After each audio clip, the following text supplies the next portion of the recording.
അതാണ് റിപ്പോർട്ടർ ചാനലിലെ സുജയ്യ പാർവതി ചാടിക്കുറിച്ചുകൊണ്ട് പറഞ്ഞത്. തിങ്കളാഴ്ച തിയേറ്ററുകളിൽ എത്താൻ പോകുന്നത് ഒരു കബന്ധമായിരിക്കുമെന്ന്. പൃഥ്വിരാജിന്റെ കുഞ്ഞിന് കഴുത്തുണ്ടായിരിക്കുകയില്ല എന്ന്. Welcome to my YouTube channel എന്റെ വഴികൾ. ഏവർക്കും എന്റെ വഴികളിലേക്ക് സ്വാഗതം. ഇനിയും എന്റെ ചാനൽ സബ്സ്ക്രൈബ് ചെയ്യാത്തവർ സബ്സ്ക്രൈബ് ചെയ്യുക, എന്റെ വീഡിയോ ഇഷ്ടമായി ലൈക്ക് ചെയ്യുക. തുടർന്നും എന്റെ വീഡിയോകൾ ലഭിക്കുന്നതിന് വേണ്ടി ബെല്ലൈക്കൺ അമർത്തുക.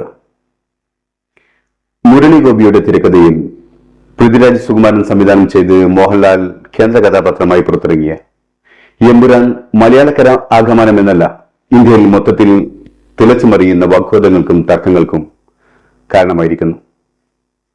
ഇന്ത്യയിലെ തീവ്ര വലതുപക്ഷ രാഷ്ട്രീയ പാർട്ടികളുടെ രക്തത്തുടിപ്പുള്ള അണികൾ സിനിമക്കെതിരെ തിളച്ചുമറിയുകയാണിപ്പോൾ.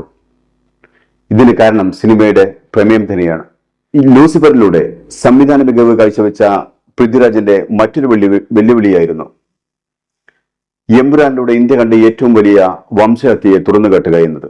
സിനിമയിൽ തീവ്ര വലതുപക്ഷ രാഷ്ട്രീയത്തിലെ പല അധികായന്മാരുടെയും പേരുകൾ ദ്യോതിപ്പിക്കുന്നതുകൊണ്ട് സിനിമ ജിഹാദികളുടെ കരങ്ങളാൽ നിർമ്മിക്കപ്പെട്ടതാണ് എന്ന നിലയിലേക്ക് വരെ ആക്ഷേപം ഉയർന്നു കഴിഞ്ഞു. എമ്പുരാൻ എന്ന സിനിമ സംവിധാനം ചെയ്തു എന്നതുകൊണ്ട് മാത്രം പൃഥ്വിരാജ് സുകുമാരൻ തീവ്രവാദിയായി, രാജ്യദ്രോഹിയായി, ISSകാരനായി. ഒരു ഹിന്ദുത്വവാദി നടത്തിയ ജൽപ്പനത്തിൽ അയാൾ എഴുന്നള്ളിച്ചത് പൃഥ്വിരാജ് ആടുജീവിതത്തിന്റെ ഷൂട്ടിങ്ങുമായി ബന്ധപ്പെട്ട് ജോർദാനിൽ പോയപ്പോൾ അവിടെ വെച്ച് IS ഏജന്റുമാരുമായി കൂടിയാലോചന നടത്തിയതിന്റെ ഫലമായാണ് എമ്പുരാൻ എന്ന സിനിമ പിറവിയെടുത്തത് എന്നാണ്. അതുകൊണ്ട് തന്നെ പൃഥ്വിരാജിന്റെ സാമ്പത്തിക സ്രോതസ് അന്വേഷിക്കണം, തീവ്രവാദികളും മതമൗലികവാദികളുമായുള്ള ബന്ധം അന്വേഷിക്കണം എന്നൊക്കെയാണ്. യുവമോർച്ച നേതാവ് K ഗണേശിന്റെ ഫേസ്ബുക്ക് പോസ്റ്റിൽ ഇപ്രകാരമായിരുന്നു: എമ്പുരാൻ സിനിമയുടെ സംവിധായകനും നടനുമായി പൃഥ്വിരാജിന്റെ വിദേശ ബന്ധങ്ങൾ അന്വേഷിക്കണം. ആടുജീവിതം എന്ന സിനിമയുടെ ചിത്രീകരണത്തിന് ശേഷം അദ്ദേഹത്തിന്റെ സിനിമകളിലൂടെ പ്രക്ഷേപണം ചെയ്യപ്പെടുന്ന ആശയങ്ങൾ തികച്ചും ദേശവിരുദ്ധമാണ്. കുരുതിയും ജനഗണമനയും എമ്പുരാനും വരെ എത്തി നിൽക്കുന്ന തീവ്രവാദ ആശയങ്ങളെ വെള്ളപൂശുന്ന കഥാതന്തുവാണ് അദ്ദേഹത്തിന്റെ സിനിമകളിൽ ഉപയോഗിച്ചിരിക്കുന്നത്. ആടുജീവിതത്തിലെ ഷൂട്ടിങ്ങിനിടെ ജോർദാനിൽ കുടുങ്ങിയ അദ്ദേഹം അവിടെ ആരൊക്കെയായിട്ടാണ് സമ്പർക്കം പുലർത്തിയതെന്ന് അന്വേഷിക്കേണ്ടിയിരിക്കുന്നു. കൊറോണ കാലത്ത് ഈ അറേബ്യൻ ജീവിതത്തിനിടയിൽ IS ഉൾപ്പെടെയുള്ള ഭീകരവാദികളുടെ ആശയങ്ങളിൽ പ്രേരിപ്പിക്കപ്പെട്ടിട്ടാണോ പൃഥ്വിരാജ് ഇത്തരം ദേശവിരുദ്ധ ആശയങ്ങൾ തന്റെ സിനിമകളിലൂടെ പ്രചരിപ്പിക്കുന്നത് എന്ന് ന്യായമായും സംശയിക്കേണ്ടിയിരിക്കുന്നു. ദേശീയ അന്വേഷണ ഏജൻസികൾ തന്നെ ഇക്കാര്യം അന്വേഷിക്കണം. ബഹിഷ്കരിക്കാനല്ല, മറിച്ച് എമ്പുരാൻ ഒളിച്ചു കടത്തുന്നത് ദേശവിരുദ്ധത തന്നെയാണെന്ന് അടിവരിട്ട് പറയാനാണ്. ആധുനിക ഇന്ത്യ ചരിത്രത്തിൽ കണ്ടെത്തിയ പുതിയ സൂത്രവാക്യങ്ങളാണ് ദേശവിരുദ്ധതയും ജിഹാദും ഭീകരവാദവുമല്ല. അത്തരം തീപ്പൊരി പദങ്ങളാണ് ഭരണകൂടത്തിന്റെ പ്രതിയോഗികളെ ഒതുക്കാനായി ഉപയോഗിക്കുന്നത്. അതിന് അധികാരമുള്ള ഉദ്യോഗസ്ഥ ബന്ധങ്ങളുമുണ്ട് ഭരണകൂടത്തിന്. അവരാണ് EDയും NIAയും എല്ലാം. ഒതുക്കേണ്ടവരെ ഒതുക്കാനും തളർത്തേണ്ടവരെ തളർത്താനും ഇവർക്കാവും.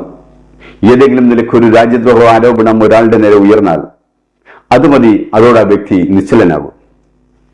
യുവമോർച്ച നേതാവ് K ഗണേശിന്റെ അതേ വാദഗതി തന്നെയായിരുന്നു യുവ BJP നേതാവ് യുവരാജ് ഗോകുലിന്റെയും. ഇതിനിടയിൽ ന്യൂസ് 18 കേരളയുടെ ആങ്കർ മേജർ രവിയോട് പറയുന്നുണ്ട്, ഏതോ BJP നേതാവ് പറഞ്ഞു പോലും ഈ മലയാളികൾക്കിടയിൽ ആർക്കാണ് ഒരു മലയാള സിനിമയ്ക്ക് 150 കോടി മുതൽ മുടക്കാൻ കഴിയുകയെന്ന്. സത്യത്തിൽ വളരെയധികം പൊട്ടിച്ചിരിക്കേണ്ട ചോദ്യമായിരുന്നു അത്. 2021 ഇലക്ഷൻ സമയത്ത് ആകാശം നിന്നും പൊട്ടിവീണ കോടികളുടെ കഥയുണ്ടായിരുന്നു. BJPയുടെ ഇലക്ഷൻ പ്രചരണത്തിന് വേണ്ടി കൊണ്ടുവന്നതായിരുന്നു ആ പണമെന്നായിരുന്നു ആദ്യത്തെ കണ്ടെത്തൽ. പക്ഷെ അത് EDയുടെ അന്വേഷണം കഴിഞ്ഞപ്പോഴേക്കും പിടിച്ചെടുത്ത 3.5 കോടി BJP നേതാവ് ധർമ്മരാജന്റെ സ്വന്തം പണമായിരുന്നെന്നും അത് തൃശൂരിലെ ഒരു കോവിലകം വിലക്ക് വാങ്ങാൻ കൊടുത്തയച്ചതായിരുന്നുവെന്നുമായിരുന്നു EDയുടെ കണ്ടെത്തൽ. പക്ഷെ ആ 3.5 കോടി മാത്രമായിരുന്നതിൽ ചാക്കുകെട്ടില്ലെന്നും കൂടുതൽ കോടികൾ BJP ഓഫീസിൽ എത്തിയിരുന്നുവെന്നും BJPയുടെ തന്നെ ഒരു ഓഫീസ് സെക്രട്ടറി പറയുകയുണ്ടായി. മുടക്ക് മുതലിന്റെ ഒരംശം പോലും BJPക്ക് തിരിച്ചു കിട്ടില്ല എന്ന് ബോധ്യമുള്ള സ്ഥലത്ത് കോടികൾ ഇലക്ഷൻ പ്രചരണത്തിന് വേണ്ടി ചെലവാക്കാൻ BJPക്ക് ധൈര്യമുണ്ടെങ്കിൽ മുടക്ക് മുതലിന്റെ ഇരട്ടിയിലധികം തിരിച്ചു കിട്ടുമെന്നുള്ള ഒരു സിനിമയ്ക്ക് 150 കോടി ചെലവാക്കാൻ എന്തിനു ഭയക്കണം പ്രൊഡ്യൂസർമാർ? എന്തിനാണ് BJPയും RSSും ബജ്രംഗളുമൊക്കെ ഇത്രയും അസഹിഷ്ണുത കാണിക്കുന്നത്? മുമ്പ് 3 പെൺകുട്ടികൾ സിറിയയിലേക്ക് പോയതിന് 32,000 പെൺകുട്ടികളെ ജിഹാദികൾ കടത്തിക്കൊണ്ടുപോയി എന്ന് കള്ളക്കഥ പറഞ്ഞ് അതിന് സിനിമയുണ്ടാക്കിയപ്പോൾ നിങ്ങൾക്കുണ്ടായിരുന്ന ആവിഷ്കാര സ്വാതന്ത്ര്യം എന്തുകൊണ്ട് ഇപ്പോൾ എമ്പുരാന് നിങ്ങൾ കൊടുക്കുന്നില്ല? ഗുജറാത്തിലെ നരോദ പട്ടികയിൽ 2002 ഫെബ്രുവരി 28-ന് 97 പച്ച മുസ്ലിങ്ങളെ കൊന്നുതള്ളിയത് വെറും കലാപമായിരുന്നില്ല. ഭരണകൂടത്തിന്റെ ഒത്താശയോടെയുള്ള വംശഹത്യയായിരുന്നു അത്. അതിൽ 36 സ്ത്രീകളും 35 കുട്ടികളുമായിരുന്നു പ്രധാന ഇരകൾ. 26 പേർ മാത്രമായിരുന്നു പുരുഷന്മാർ. ആ കുഞ്ഞുങ്ങളും സ്ത്രീകളും എന്ത് പാതകമായിരുന്നു അവിടുത്തെ വർഗീയവാദികളോട് ചെയ്തത്. ഗുജറാത്ത് വംശത്തിന് കാരണമായി നിങ്ങൾ ചൂണ്ടിക്കാണിക്കുന്ന ഗോദ്ര ട്രെയിൻ തീവപ്പ് അത് ഇന്നും പൂർത്തിയാകാത്തൊരു കേസാണ്. സുപ്രീം കോടതിയിൽ ഇന്നും ആ കേസ് നിലനിൽക്കുകയാണ്. അതിനെക്കുറിച്ച് പല അഭിപ്രായങ്ങൾ നിലനിൽക്കുന്നുണ്ട്.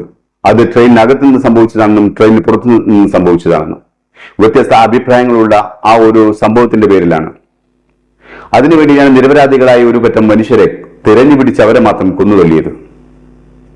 അന്നത്തെ വംശഹത്യയിൽ മുസ്ലിങ്ങളുടെ ചോര ഊറ്റിക്കുടിച്ച ബാബു ബജരംഗി എന്ന നരാധമന്റെ വീരസ്യം വിളമ്പുന്ന വീഡിയോ യൂട്യൂബിൽ ഇപ്പോഴുമുണ്ട്.